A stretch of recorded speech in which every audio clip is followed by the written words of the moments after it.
Alhamdulillah, alhamdulillahi rabbil alamin, wa bihi nasta'in wa ala umurid dunya waddin, wassalatu wassalamu ala asrafil anbiya'i wal mursalin, wa ala alihi wa sahbihi ajma'in, amma ba'd. A'udzu billahi minasyaitonir rajim. Ya ayyuhalladzina amanu ittaqullaha wa qulu qawlan sadida yuslih lakum a'malakum wa yaghfir lakum dzunubakum wa may yuti'illaha wa rasulahu faqad faza fawzan 'azima. Shadaqallahul 'azim. Alhamdulillah, marilah kita panjatkan segala puja dan puji syukur kepada Tuhan yang Maha Pengasih lagi Maha Penyayang, Allah Subhanahu wa taala, atas segala rahmat dan berbagai nikmat yang telah diberikan kepada kita. Warga Padma Residen sidang Jumat yang dirahmati oleh Allah, pada hari ini marilah kita meningkatkan ketakwaan kita kepada Allah Subhanahu wa taala. Dan janganlah kita meninggalkan dunia ini kecuali kita dalam keadaan beriman dan bertakwa kepada Allah Subhanahu wa taala. Segala puji hanya bagi Allah, Tuhan yang Maha Pengasih lagi Maha Penyayang. Salawat dan salam kita haturkan dan semoga senantiasa tercurahkan kepada junjungan kita Nabi Muhammad SAW beserta keluarganya, sahabatnya, dan pengikut setianya hingga akhir zaman. Semoga kita semua yang hadir di sini, keluarga-keluarga kita, termasuk ke dalam orang-orang yang mendapatkan syafaat dari baginda Rasulullah SAW di hari kebangkitan kelak. Amin ya rabbal alamin. Pada kesempatan yang penuh berkah ini, marilah kita merenungkan suatu konsep penting di dalam kehidupan kita. Sebagaimana kita ketahui bersama, ada 3 hal yang telah ditetapkan oleh Allah Subhanahu wa taala sebelum kita dilahirkan ke bumi ini, yaitu tentang kematian kita, kapan kita akan mati, jodoh kita, dan juga rezeki kita. Pada hari ini saya akan membahas mengenai rezeki. Rezeki adalah segala sesuatu yang diberikan oleh Allah Subhanahu wa taala kepada hambanya, baik berupa materi, kesehatan, ataupun ilmu. Jadi ilmu itu juga termasuk rezeki, karena tidak semua orang diberikan ilmu oleh Allah Subhanahu wa taala. Juga termasuk berbagai kenikmatan lainnya yang kadangkala kita sebagai manusia seringkali lupa terhadap nikmat-nikmat rezeki ini. Sebagaimana Allah Subhanahu wa taala berfirman di dalam Quran surat Hud ayat 6 yang artinya, dan tidak ada suatu binatang melata pun di bumi ini melainkan Allah lah yang memberinya rezeki. Jadi melalui surat ini Allah Subhanahu wa taala ingin menyampaikan bahwa setiap makhluk hidup yang ada di bumi ini telah dijamin rezekinya oleh Allah Subhanahu wa taala. Ayat ini juga mengingatkan kita bahwa rezeki itu adalah ketetapan dari Allah. Dan sebagai hambanya, kita ini tidak dapat memilih atau menolak rezeki yang diberikan.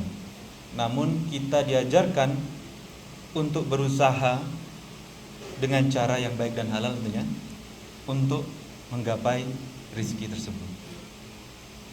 Allah Subhanahu wa taala tidak hanya memberikan rezeki dalam bentuk uang atau harta benda, namun juga dalam bentuk nikmat sehat, nikmat waktu luang, kebahagiaan, dan kesempatan untuk menjalankan ibadah. Karena kita ketahui ada orang yang mungkin diberikan rizki berupa uang, namun dia tidak memiliki waktu untuk keluarganya. Ada yang diberikan waktu luang, namun tidak diberikan kesehatan misalkan. Atau ada yang diberikan waktu luang, kesehatan, namun tidak dapat bersama dengan keluarganya, anak-anaknya. Jadi ada berbagai macam nikmat rizki yang harus kita syukuri. Anak-anak yang soleh-soleh itu juga merupakan rizki dari Allah Subhanahu wa Ta'ala kepada kita. Dan yang perlu kita ingat adalah bahwa rezeki itu tidak selalu datang dengan cara yang kita harapkan. Kadangkala rezeki itu datang dalam bentuk ujian atau kesulitan. Nah, ini yang banyak orang mungkin belum memahami konsepnya. Karena yang kita kira tentunya rezeki itu hanya dalam bentuk materi saja. Tapi ternyata ujian atau kesulitan itu adalah bentuk rezeki kepada Allah. Dalam bentuk apa? Dalam bentuk upaya bagi orang yang mendapatkan ujian tersebut untuk dapat mendekatkan dirinya kepada Allah Subhanahu wa Ta'ala. Sebagaimana kita ketahui apa yang telah terjadi selama 1,5 tahun di Palestina, di mana korban yang ada di sana ketika dia kehilangan rumahnya, ketika dia kehilangan keluarganya, dia masih berucap alhamdulillah. Dia masih percaya kepada takdir dan rizki Allah Subhanahu wa Ta'ala. Jadi ini terkait bagaimana cara kita menyikapi ujian. Apakah kita menjadi kufur atau justru membuat kita semakin dekat kepada Allah Subhanahu wa Ta'ala. Allah Subhanahu wa Ta'ala berfirman di dalam Quran surat Al-Baqarah ayat 216. Artinya, dan bisa jadi kamu membenci sesuatu padahal itu baik bagimu, atau bisa jadi kamu menyukai sesuatu padahal itu buruk bagimu. Allah mengetahui sedangkan kamu tidak mengetahui. Jadi jamaah sekalian, jika kita mengharapkan sesuatu lalu ternyata apa yang kita harapkan itu tidak menjadi kenyataan, maka sahabat Ali radhiyallahu anhu ketika dalam keadaan seperti ini dia malah bersyukur. Apa katanya? Dia sangat yakin bahwa jika apa yang dia inginkan tidak menjadi kenyataan, maka Allah menginginkan hal yang lebih baik untuk dirinya. Dan ini mungkin sangat jarang sekali kita lakukan. Kita seringkali kecewa ketika apa yang kita inginkan tidak tercapai. Kita menganggap bahwa apa yang kita inginkan itu adalah yang terbaik. Padahal tidak demikian. Bisa jadi Allah mengetahui apa yang lebih baik dari kita. Allah punya rencana yang lebih baik dari apa yang kita rencanakan. Ini seringkali dulu mungkin di masa muda ketika patah hati, kita merasa apa yang kita inginkan itu tidak dikabulkan oleh Allah. Ternyata Allah sudah menyiapkan calon yang lebih baik untuk kita. Ini contohnya.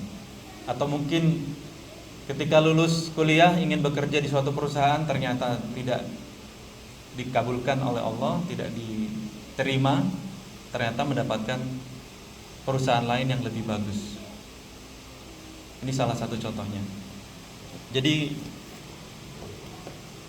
jamaah sekalian, konsep rezeki dalam Islam sekali lagi bukan hanya soal materi atau kekayaan, namun rezeki yang sesungguhnya adalah apa yang mendekatkan kita kepada Allah Subhanahu wa Ta'ala. Apa yang menjadikan kita lebih baik, lebih sabar, dan lebih tawakal. Sebagai contoh, seseorang yang diberi rezeki kesehatan dan panjang umur, maka seharusnya dia bisa memanfaatkan rezeki tersebut untuk beribadah lebih banyak, bukan untuk bermaksiat lebih banyak. Dengan konsep atau hakikat ini, seseorang itu ketika rezekinya yang berupa uang atau materi sedikit, dia harusnya bisa tetap bersyukur karena dia tahu hakikatnya adalah apa-apa yang membuat kita lebih dekat kepada Allah itulah rezeki. Jika uang atau materi itu mampu membuat kita lebih dekat pada Allah, ya alhamdulillah, maka mungkin itu adalah rizki, itu yang disebut dengan rizki yang barokah. Semoga Allah Subhanahu wa taala senantiasa melimpahkan rahmat dan petunjuknya kepada kita semua. Amin ya rabbal alamin. Aqulu qauli hadza wastaghfirullah li wa lakum fastaghfiruh innahu huwal ghafurur rahim.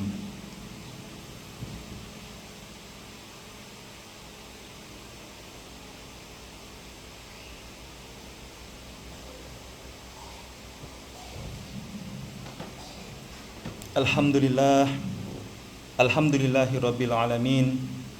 Wa ashhadu an la ilaha illallah wahdahu la syarikalah. Wa ashhadu anna Muhammadan abdullah wa rasuluh. Allahumma salli wa sallim wa barik ala Muhammad wa ala alihi wasayyibina tahirina wa ala ashabihi ajma'in wa ala tabi'ina lahum bi ihsani illa yaumiddin. A'udzu billahi minasyaitonir rajim. Ya ayyuhalladzina amanu ittaqullaha haqqa tuqatih wa la tamutunna illa wa antum muslimun. Shadaqallahul adzim. Sedikit melanjutkan khutbah yang pertama tadi, rezeki, konsep rezeki dalam Islam itu juga berkaitan dengan usaha dan tawakal. Jadi ketika kita sudah berusaha semaksimal mungkin, maka Allah Subhanahu wa taala menyuruh kita untuk bertawakal. Allah tidak menyuruh kita untuk berpangku tangan, melainkan untuk berusaha dan bekerja keras. Rasulullah SAW bersabda dalam hadis Bukhari, sesungguhnya setiap amal itu sebanding dengan usaha, dan hasilnya juga sesuai dengan apa yang dikerjakan. Jadi agak susah memahami konsep rebahan tapi rezeki lancar itu agak susah, karena sejatinya kerja keras itulah yang sebanding dengan rezeki yang lancar. Usaha keras, latihan keras akan membuat kita sukses. Sebagaimana emas ataupun berlian itu juga harus diasah terlebih dahulu sebelum dia bersinar menjadi perhiasan yang bernilai. Dan yang perlu kita pahami bahwa setelah kita berusaha semaksimal mungkin, kita harus meletakkan hasilnya apapun itu kepada Allah Subhanahu wa taala, dan kita percaya bahwa Allah lah yang menentukan takdir kita, Allah lah yang menentukan rezeki kita. Jika itu sudah yang terbaik, maka kita harus bersyukur. Jika itu belum sesuai dengan keinginan kita, maka kita tetap harus bertawakal. Allah Subhanahu wa taala berfirman, barang siapa bertakwa kepada Allah, niscaya Dia akan membuatkan jalan keluar untuknya dan memberinya rezeki dari arah yang tidak disangka-sangka. Quran surat At-Talaq ayat 2 dan 3. Jadi tawakal kepada Allah itu adalah kunci. Kita harus percaya bahwa segala sesuatu yang terjadi dalam hidup kita, baik itu keberhasilan maupun kegagalan, merupakan bagian dari takdir Allah Subhanahu wa taala. Apapun itu, kita harus percaya itu adalah yang terbaik. Kita harus senantiasa bersyukur atas segala nikmat yang telah Allah berikan, dan kita bersabar atas segala ujian yang Allah berikan. Hadirin jamaah Masjid An-Nur Fatma Residen yang dirahmati oleh Allah, marilah kita perbaiki niat kita dalam mencari rezeki. Jangan sampai kita terlena dengan dunia. Kita lupa bahwa rezeki yang kita cari adalah bagian dari upaya kita mendekatkan diri kita kepada Allah, bagian dari tanggung jawab kita untuk menjaga amanah Allah. Marilah kita berusaha untuk mencari rezeki dengan cara yang halal. Jangan tergoda untuk mencari rezeki dengan cara-cara yang tidak islami. Dan semoga Allah Subhanahu wa taala senantiasa memberikan kita rezeki yang barokah. Jadi kita perbaiki niat kita mulai dari niat. Kemudian mari kita berusaha untuk menjadi hamba-hamba yang selalu bersyukur dan tawakal. Sebelum kita mengakhiri khutbah ini, marilah kita bersama-sama berdoa kepada Allah Subhanahu wa taala agar Allah Subhanahu wa taala memudahkan rezeki kita di saat yang konon saat ini itu sedang sulit ya, ekonomi negara kita sedang sulit.